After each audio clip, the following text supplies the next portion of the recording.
The air on the Maine coast that early morning was a thick, frigid blanket, dense with the saline spray of the Atlantic.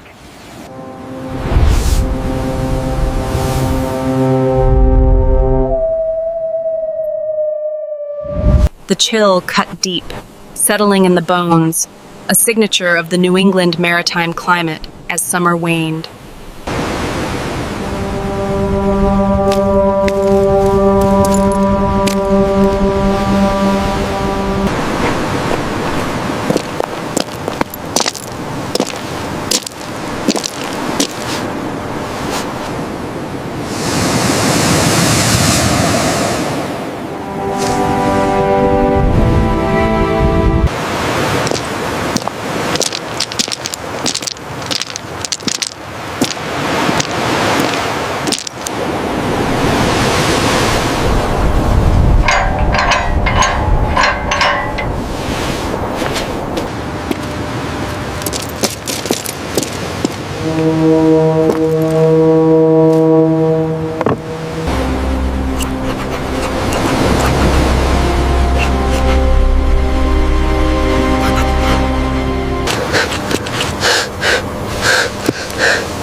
They passed the famous landmark, the decommissioned Owl Head Light, a sturdy brick tower whose foundation was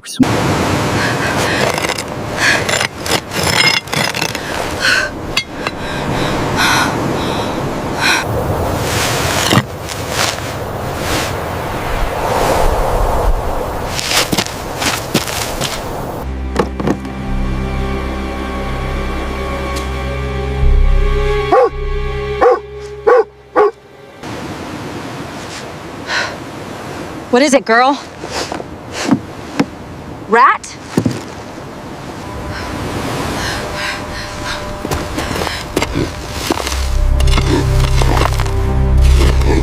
This was the determined, unwavering drive of a trained dog recognizing a hideaway, prompting Sarah to deploy her tactical gloves.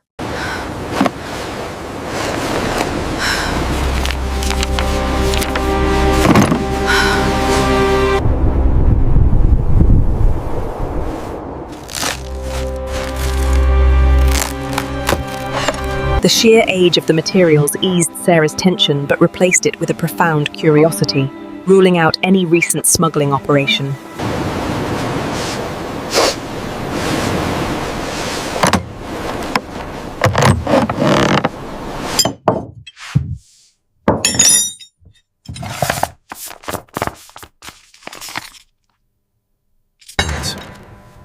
The diary's leather cover was cracked, written in the neat, sloping hand of another era, and the photograph showed a young... Sarah gently closed the box, a feeling of deep connection to the past washing over her, certain that this was the beginning of a story.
The handwriting belonged to Elias Thorne, the young Coast Guard lightkeeper whose image was captured in the old photograph.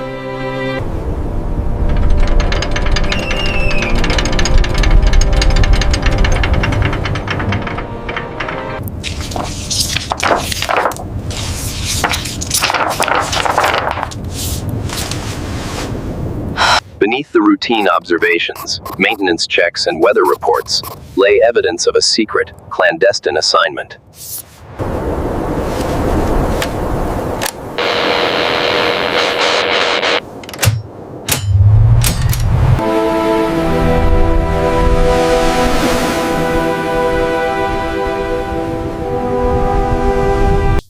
As Sarah Jensen read an entry describing a particularly ferocious nor'easter, Luna,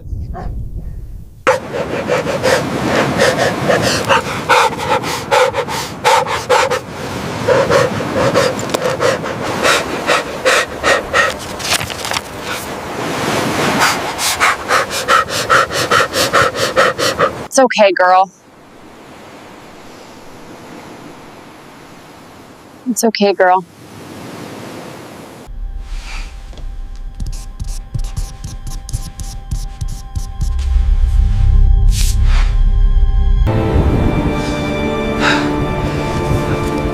I cannot leave it to the sea or to the hands of strangers. it was in these final entries that the secret of the treasure emerged, a precious token, the treasure of my heart. Elias Thorne wrote of concealing this object on the island, calling it the Silver Promise. 3 paces north of the split boulder, where the shadow of the keeper touches the moss rock at the zenith of the summer sun. Luna responded again to the word shadow, lifting her head and letting out a low, questioning growl, confirming the clue's physical relevance. Sarah Jensen knew then that this wasn't just history, it was a map, and Luna was the key to reading the forgotten trail. At that exact moment, Sarah Jensen's phone vibrated violently, startling both the woman and Luna. Sarah, I don't know what to tell you. The Fairwind's engine is completely seized up. I've tried everything. The rusted bolts wouldn't budge, feeling useless after decades of being vital. Maybe I'm just too slow now.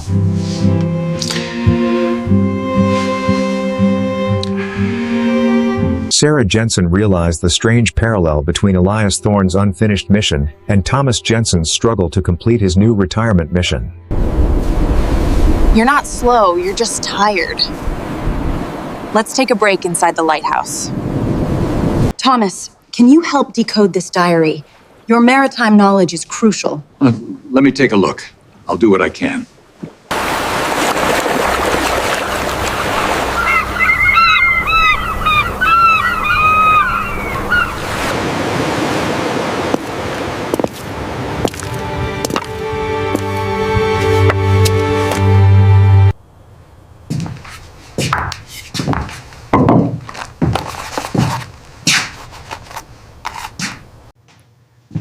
Good morning, Thomas. Morning, Sarah. Good to see you.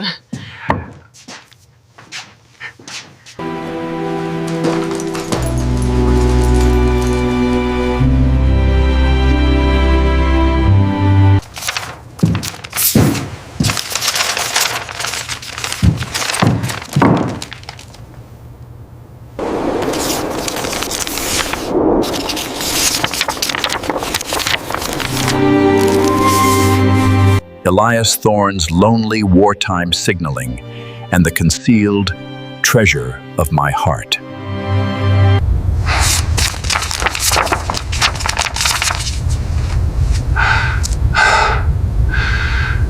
"3 paces north of the split boulder, where the shadow of the keeper touches the moss rock at the zenith of the summer sun." 3 paces north is a simple starting point. But the symbolic language of the clue. The zenith of the summer sun, that means midday. But why summer? Sarah Jensen explained Luna's highly unusual reaction to the word shadow and the physical description of the terrain.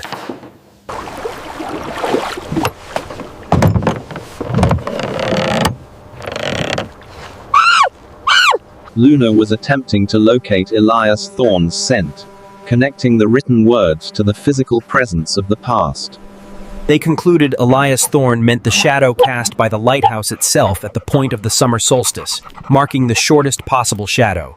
Thomas Jensen calculated the precise angle and distance based on historical records of the Owlhead Light's height and the island's latitude.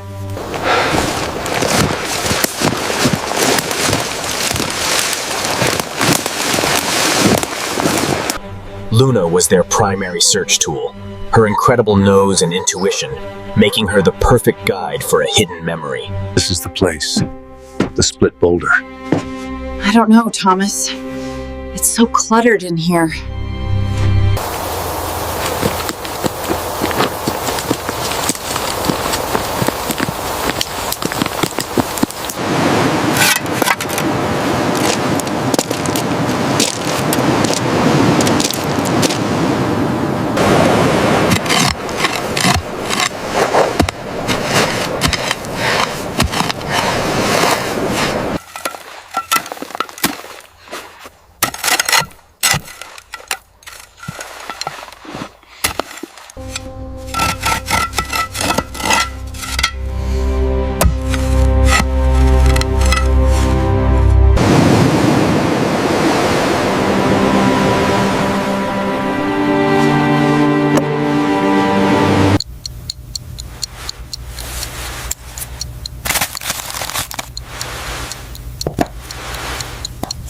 For Eleanor.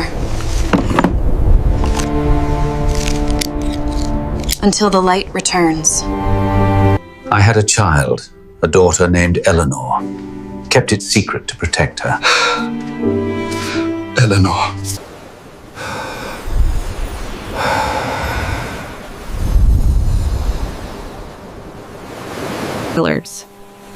The chill in the Maine air had intensified, a raw, undeniable reminder that winter was closing in.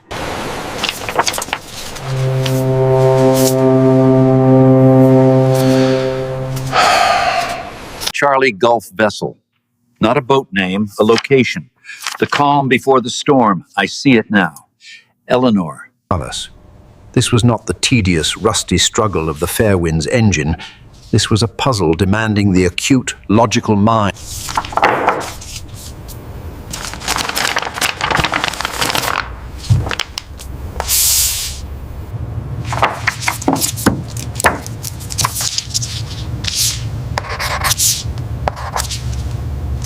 The old man was clever, Sarah. He realized Thorne used decades-old internal codes as a protective measure during the war.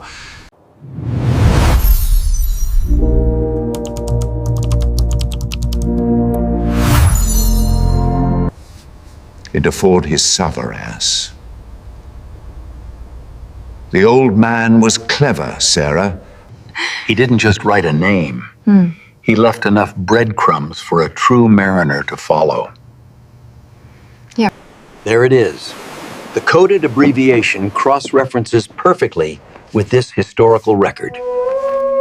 This led him to the name and address of Elias's surviving daughter, Eleanor Thorne, now an elderly woman living in the nearby coastal town of Bristol, Maine.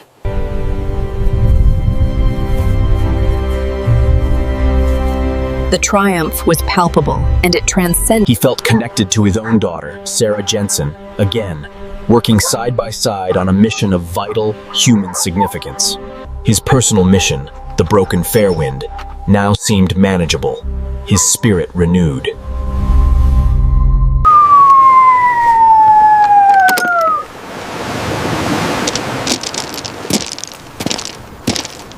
Is the lantern positioned correctly for the sweep? Yes, hold it right there. I need to photograph this ancillary evidence immediately. Wartime gold. It must be Old Keeper's treasure.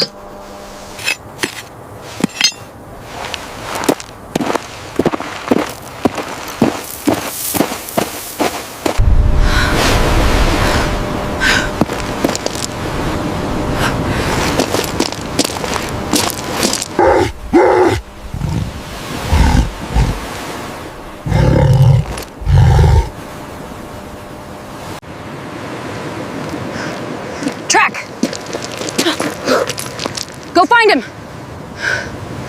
Get back! Stay! Don't let it bite us! Luna, secure! Drop your weapons now!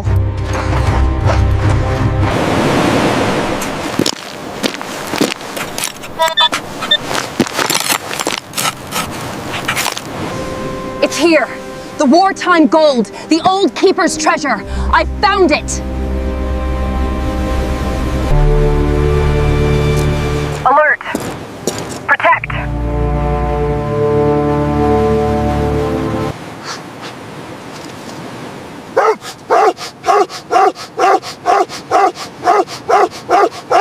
Stand down and move away from the site. I won't let you take this. Please, just let us go.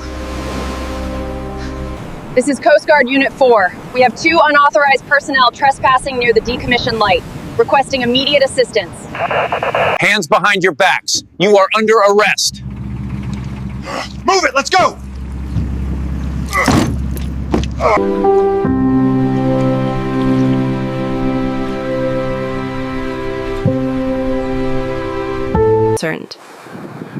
The harbor was a busy mosaic of working lobster boats and quaint shingled houses clinging to the rocky shore. This was the home of Eleanor Thorne, the elderly daughter of the long-lost lightkeeper, Elias Thorne. Sarah Jensen, her father Thomas Jensen, and Luna made the short drive from Rockland, carrying the silver watch and the fragile letter.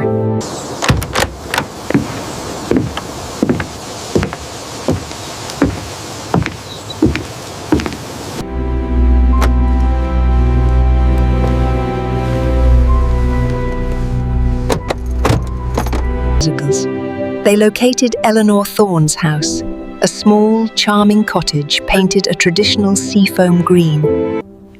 Eleanor Thorne, now in her late 70s, was the last new primary character to be introduced.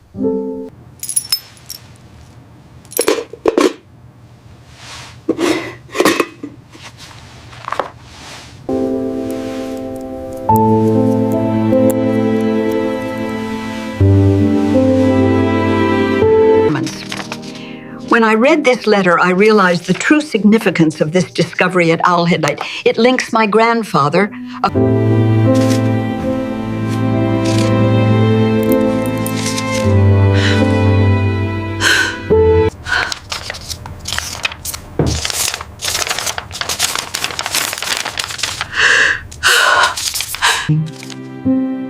The absence of a father was not abandonment, but a protective sacrifice.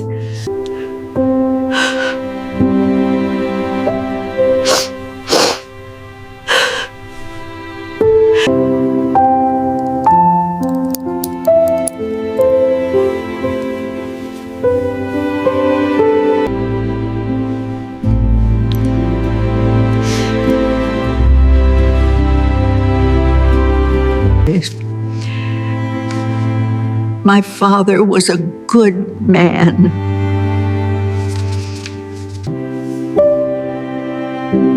And he was a keeper of promises.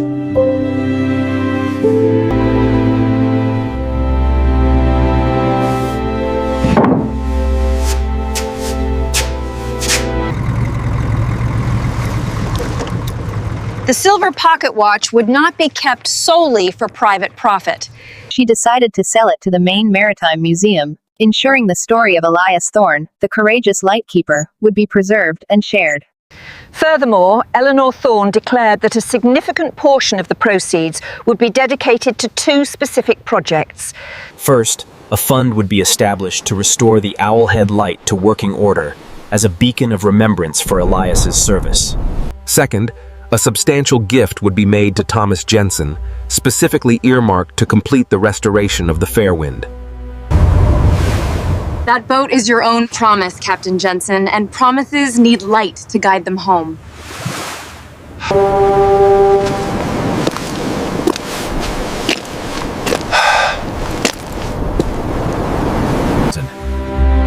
The following spring, under a brilliant Maine sun, the newly functional engine hummed flawlessly with it. I christened this boat the Elias Light, a tribute to Elias Thorne.